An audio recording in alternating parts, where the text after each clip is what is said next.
안녕하세요. 이지의 이지하게 그리스도인이 읽어보는 노자의 도덕경.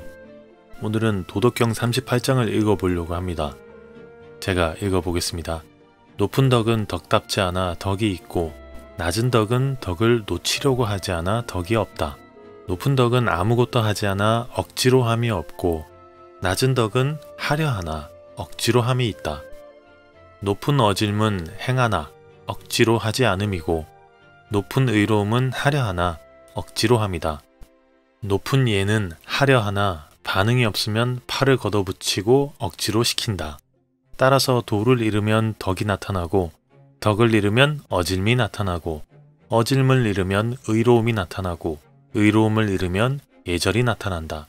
무릇 예라는 것은 믿음과 섬김이 박해지면 나타나는 첫머리고 미리 알문 도를 윤색한 것일 뿐 어리석음의 시작이다. 그래서 대장부는 후덕하지 얄팍하지 않으며 열매에 머물지 꽃에 머물지 않는다. 그러므로 대장부는 이것을 버리고 저것을 취한다. 네, 여기까지입니다. 1998년도에 개봉했던 이보다 더 좋을 순 없다라는 영화가 있습니다. 이 영화는 혼자만의 삶에 익숙한 괴짜 소설가, 또 아픈 아이를 케어하면서 힘들게 살아가는 싱글맘, 부모에게 손절당한 상처받은 예술가, 이렇게 3명의 캐릭터가 각자 결핍을 가진 사람들인데 이 3사람이 만나서 서로 상처를 보듬어주고 또 우정과 사랑을 만들어가는 이야기가 담겨져 있는 영화입니다. 개봉했을 당시에 얼마나 호평을 받았는지 개봉한 그 해와 다음 해에도 각종 상들을 거의 휩쓸다시피 했고요. 30년이 지난 지금도 와, 과연 명영화다 라고 평가받습니다. 주인공 멜빈은 강박증 증세가 있는 로맨스 소설 작가입니다. 멜빈은 뒤틀리고 냉소적인 성격을 가졌는데요. 다른 사람들의 삶을 경멸하고 신랄하고 비열한 독설로 그들을 비꼽니다. 또 강박증이 유별나서 길을 걸을 땐 보도블록 틈이 있는데 그 틈을 절대 안 밟아요. 사람들과 절대 부딪히거나 스치지도 않으려고 아주 뒤뚱뒤뚱 걷습니다. 식당에 가면 언제나 똑같은 테이블에 앉아야 되고요. 가지고 온 플라스틱 나이프와 포크로 식사를 합니다. 강박증 때문에. 이런 신경질적인 성격 때문에 다들 멀리해요. 그러나 식당 웨이트리스로 일하는 캐럴은 예외입니다. 언제나 인내심이 있는 태도로 멜빈을 대하는 캐롤은 멜빈의 신경질적인 행동을 참고 또 식사 시중을 들 수 있는 유일한 사람이에요. 그렇지만 이런 캐롤에게도 어려움은 있습니다. 캐롤에게는 천식으로 아주 힘들어하는 어린 아들이 있어요. 그렇지만 변변한 치료도 못해요. 왜냐하면 살림이 너무 빠듯했기 때문에. 아이 아빠 없이 혼자 꾸려나가니까 너무 힘듭니다. 멜빈이 또 못마땅하게 생각하는 사람들 중에 하나가 있는데 이웃에 사는 동성애자 화가 사이먼이라는 사람입니다. 이 사이먼은 멜빈이 자신의 생활 방식을 싫어하고 또 그 작고 아주 귀여운 개가 있는데 버델이라고 있어요. 이 버델도 굉장히 싫어하는 것을 알아요. 사이먼의 작품 중개인이면서 또 연인이기도 한 프랭크라는 사람이 또 있는데 이 프랭크는 멜빈이 사이먼에게 못되게 굴 때마다 아주 물리적으로 위협을 가합니다. 그렇지만 모든 것은 변해요. 사이먼이 강도들한테 막 두들겨 맞고 그러니까 멜빈이 사이먼의 애견 버델을 돌봐야 하는 상황이 온 거예요. 처음에 멜빈은 버델을 굉장히 싫어합니다. 그렇지만 이 작은 강아지로 인해서 멜빈의 아주 얼음 같은 마음이 서서히 녹기 시작합니다. 멜빈은 버델을 잘 돌볼 뿐만 아니라 서서히 사이먼과 캐럴의 개인적인 공경에 대해서도 관심을 갖게 됩니다. 어느덧 자신 안에 인간미를 느끼게 된 멜빈은 버델의 주인 사이먼과의 우정을 가꾸고 그리고 따뜻하게 마음을 열어준 캐럴과의 로맨스도 시도를 합니다. 당신의 진가는 자신만 알고 있다면서 남자답게 고백한 멜빈은 캐럴과 새벽에 문 여는 빵집 냄새에 이끌려서 보도블록 금도 밟으면서 들어가고요. 이보다 더 좋을 수 없는 순간을 맞이하게 됩니다. 세 사람은 모두 정도의 차이가 있지만 굉장히 불안한 사람들이었어요. 강박 불안이 있는 멜빈은 약을 먹고 있었고, 캐롤은 싱글맘으로 살면서 마음 깊은 곳에서 억압과 절망이 있는데 이것을 숨기고 살고 있었습니다. 그러다 보니까 갑자기 욱하는 모습이 나오기도 하고요. 삐딱하게 받아들이기도 해요. 사이먼은 또 잘 나갈 때는 안 그랬지만 모든 걸 잃어버리니까 희망이 없다라고 생각해서 우울하고 절망에 빠져있는 그런 상태였습니다. 힘든 사람들끼리 마음을 열고 아주 좋은 영향을 주고받으면서 또 연대하면서 둘도 없는 친구가 되고 연인이 되었습니다. 이보다 더 좋을 순 없다 라는 것은 어떤 순간이 행복하거나 뭐가 많아서 행복한 게 아니라 내가 혼자가 아니라 외롭지 않고 또 지금 이 순간 최고로 만족스럽다라는 그런 말입니다. 영화에서 참 재미있었던 장면은 주인공이 굉장히 신경질적으로 사람을 대하는데 또 중요한 순간에는 또 궁시렁궁시렁 거리고 되게 싫어하면서도 손을 내밀어주는 그런 도와주는 장면들이에요. 주인공이 굉장히 츤데레 같은 게 재밌었습니다. 츤데레라는 말은 쌀쌀맞고 인정이 없어 보이지만 실제로는 따뜻하고 아주 다정한 사람을 이르는 일본 외래말이죠. 츤데레는 일본의 인터넷에서 생겨난 유행어인데 아주 새침하고 퉁명스러운 모습을 나타내는 일본어가 있어요. 츤츤이라는 말이 있는데 이것과 부끄러움을 나타내는 데레데레가 합성된 단어입니다. 처음에 이 단어가 사용될 때는 처음에는 퉁명스럽지만 나중에는 마음을 열고 살갑게 구는 사람이라고 쓰였대요. 그렇지만 이제는 차갑고 퉁명스러운 모습과 따뜻하고 부드러운 모습이 함께 공존하는 사람을 나타내는 의미로 주로 쓰입니다. 이 츤데레 같은 사람들의 특징을 보자면 자기가 한 일에 대해서는 잘 생색내거나 티내지 않아요. 말도 길게 안 하고요. 굳이 친절하게 설명도 안 합니다. 그냥 툴툴거리는 것 같고 무심한 것 같고 관심 없는 것 같고 불친절한 것 같습니다. 그래서 가만히 보면 뭐 저런 게 있어 하고 예의나 배려가 없는 사람 같아요. 실제로 그렇게 예의나 배려가 없는 사람도 있긴 합니다. 그런데 이런 사람은 츤데레와는 다르죠. 그냥 마초입니다. 이런 사람은. 그렇지만 이 츤데레는 알고 보면 굉장히 섬세하고 부드러운 내면을 가졌어요. 다만 칭찬이나 감사를 받는 게 좀 머쓱하기도 하고 또 부끄럽기도 하고 한편으로는 귀찮기도 해서 그런 것 같아요. 딱 무뚝뚝하면서도 다정한 경상도 스타일이라고 말할 수 있겠습니다. 경상도 사람들이 그렇게 말한다고 하잖아요. 저도 경상도 사람이긴 한데 상대방에게 선물을 주면서 이렇게 말한다고 하죠. 오다 주었다. 이렇게요. 이 도덕경 38장은 이제 덕에 관한 노자의 말들이 시작되는 걸로 알려져 있습니다. 학자들은 37장까지는 원리인 도에 관해서 그리고 38장부터는 원리에 따르는 행동, 이 덕에 관해서 노자가 말했다라고 구분을 합니다. 그렇지만 동양사상은 아는 것과 행동하는 것이 다르지 않다라고 하는 그런 기본적인 특성이 있기 때문에 굳이 나눠서 바라볼 필요는 없을 것 같아요. 어쨌든 도덕경 38장은 말하자면 약간 이 츤데레 같은 기질을 말하고 있는 장이라고 할 수 있겠습니다. 왜냐하면 노자가 이렇게 말했기 때문이에요. 높은 덕은 덕답지 않아 덕이 있고 낮은 덕은 덕을 놓치려고 하지 않아 덕이 없다. 높은 덕은 아무것도 하지 않아 억지로 함이 없고 낮은 덕은 하려 하나 억지로 함이 있다. 이런 식으로 말을 해요. 이게 무슨 말이냐면 쉽게 말하면 해놓고 티내거나 생색내지 않는 것이 아주 훌륭한 덕이고 뭐 조금이라도 해놓고 겁나 티내는 거 있죠. 이거는 뭐 별 볼 일 없는 거라는 거죠. 옛말에 빈수레가 요란하다라는 말과도 좀 비슷할 것 같습니다. 원래 동양이라면 묵직하고 우직함이 덕목이기 때문에 뭔가 설명을 많이 하거나 다정다감하고 친절하게 사람을 대하지는 않습니다. 체계적으로 설명하면서 굳이 상대방을 이해시키지도 않아요. 그렇게 애쓰지도 않아요. 왜냐하면 어차피 그 사람도 겪어보면 알 거니까. 그리고 반대로 나도 겪어보면 또 알 테니까. 어떻게 보면 굉장히 우리 뭐 이렇게 말하면서 서로 무관심한 것 같고 남남처럼 지내는 게 좀 모순처럼 보이기도 합니다만은, 다만 그러다가 도움이 필요하거나 절체절명의 순간에는 굉장히 적극적으로 나서죠.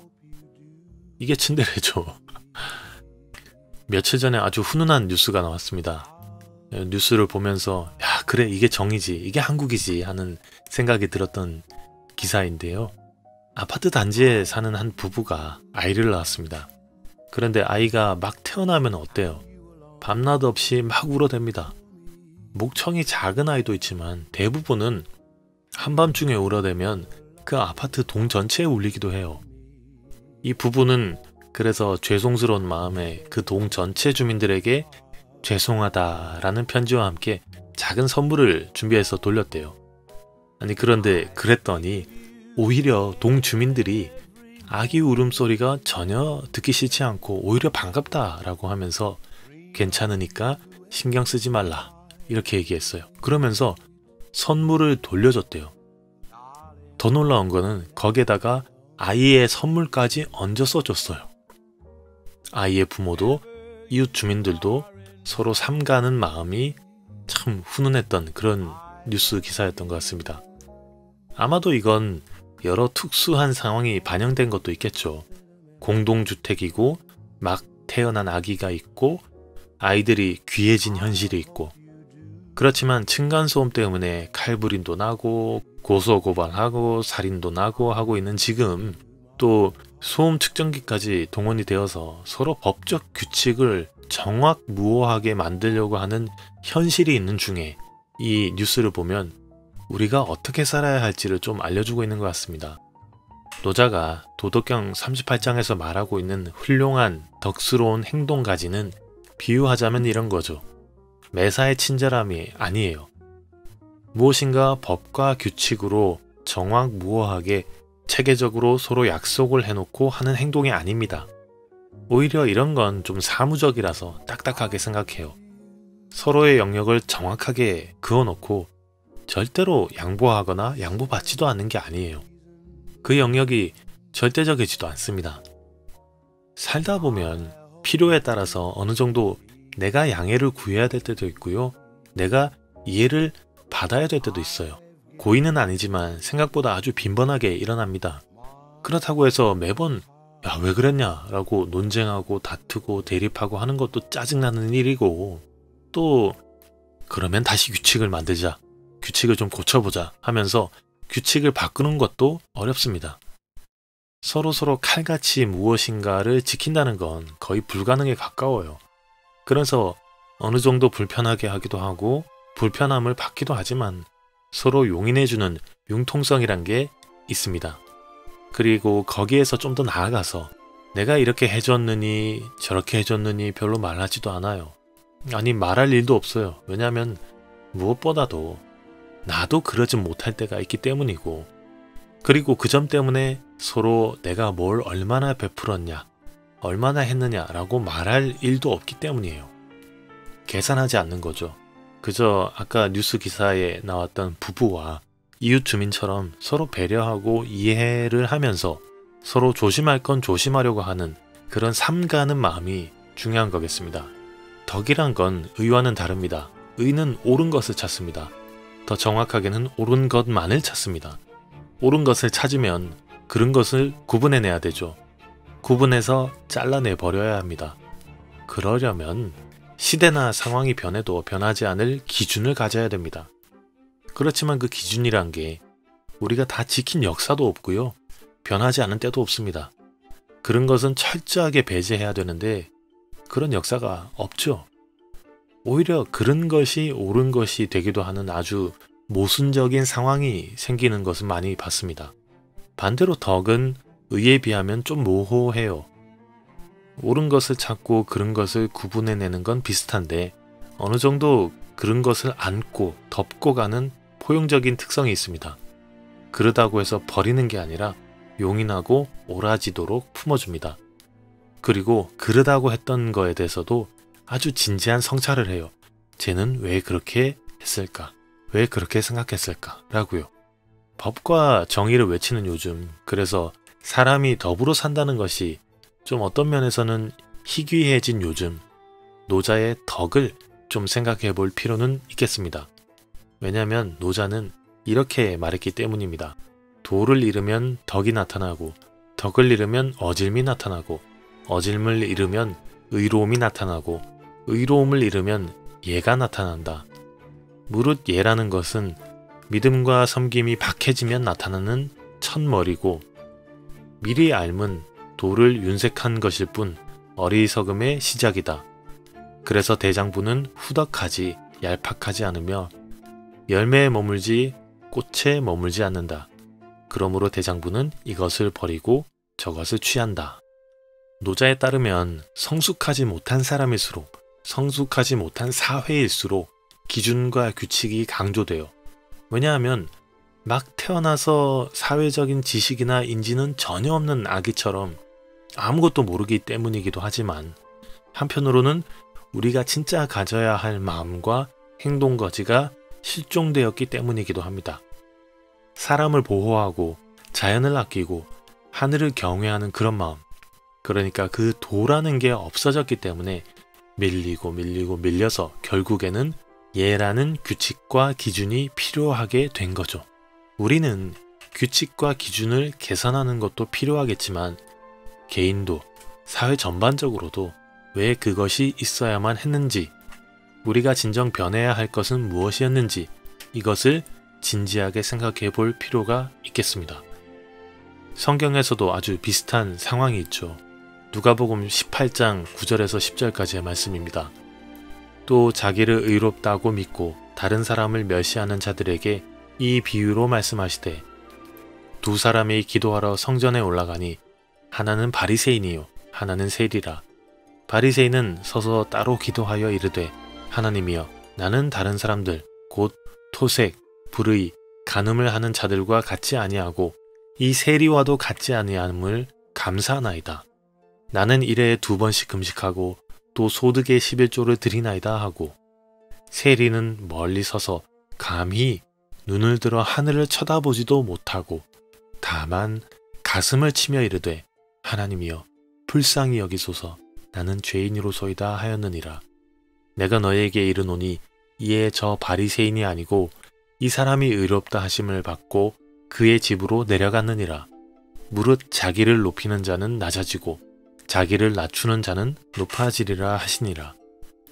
예수님이 바리새인 같은 사람들을 끝까지 경계한 이유는 그들은 자기 의로 사는 사람들이었기 때문이죠. 율법이라는 기준을 남들보다 잘 알고 잘 지킨다는 이유로 사람들 위해 군림하고 정죄하는 게 진짜 하나님의 뜻이 아니었기 때문이에요. 하나님이 말하는 행동거지도 아니죠. 그러면 하나님의 진짜 뜻은 무엇이었나? 예수님께서 사역을 시작하면서 회당에서 처음 읽으셨던 말씀입니다. 이사야서에서도 나와 있는데 누가복음 4장 18절 19절에도 나와 있습니다. 주의 성령이 내게 임하셨으니 이는 가난한 자에게 복음을 전하게 하시려고 내게 기름을 부으시고 나를 보내사 포로된 자에게 자유를 눈먼 자에게 다시 보게 함을 전파하며 눌린 자를 자유롭게 하고 주의 은혜의 해를 전파하게 하려 하심이라 하였더라. 자, 그리고 하나님께서 말하시는 행동거지는 무엇이었을까요? 시편 51편 17절에는 이렇게 나와 있습니다. 하나님께서 구하시는 제사는 상한 심령이라. 하나님이여 상하고 통회하는 마음을 주께서 멸시하지 아니하시리이다. 늘 하나님 앞에서 겸손한 것이 그리스도인의 마음가짐이겠고요. 늘 하나님을 사랑하듯이 사람을 사랑하는 것이 사람의 행동거지겠고요. 늘 자신을 돌아보는 상한 심령이 성경에서 말하는 하나님과 동행하는 삶이 되겠습니다. 하나님도 예수님도 모든 걸 하시면서도 사랑이라는 이름으로 생색도 티도 내지 않았으니까 말입니다. 마지막으로 도덕경 38장을 다시 한번 읽어보면서 마무리하도록 하겠습니다. 높은 덕은 덕답지 않아 덕이 있고 낮은 덕은 덕을 놓치려고 하지 않아 덕이 없다. 높은 덕은 아무것도 하지 않아 억지로 함이 없고 낮은 덕은 하려 하나 억지로 함이 있다. 높은 어질문 행하나 억지로 하지 않음이고 높은 의로움은 하려 하나 억지로 함이다. 높은 예는 하려 하나 반응이 없으면 팔을 걷어붙이고 억지로 시킨다. 따라서 도를 잃으면 덕이 나타나고 덕을 잃으면 어질미 나타나고 어질을 잃으면 의로움이 나타나고 의로움을 잃으면 예가 나타난다. 무릇 예라는 것은 믿음과 섬김이 박해지면 나타나는 첫머리고 미리 알면 도를 윤색한 것일 뿐 어리석음의 시작이다. 그래서 대장부는 후덕하지 얄팍하지 않으며 열매에 머물지 꽃에 머물지 않는다. 그러므로 대장부는 이것을 버리고 저것을 취한다. 우리 모두 그리스도인으로 대장부가 되십시다. 들어주셔서 감사합니다. 새해 복 많이 받으세요.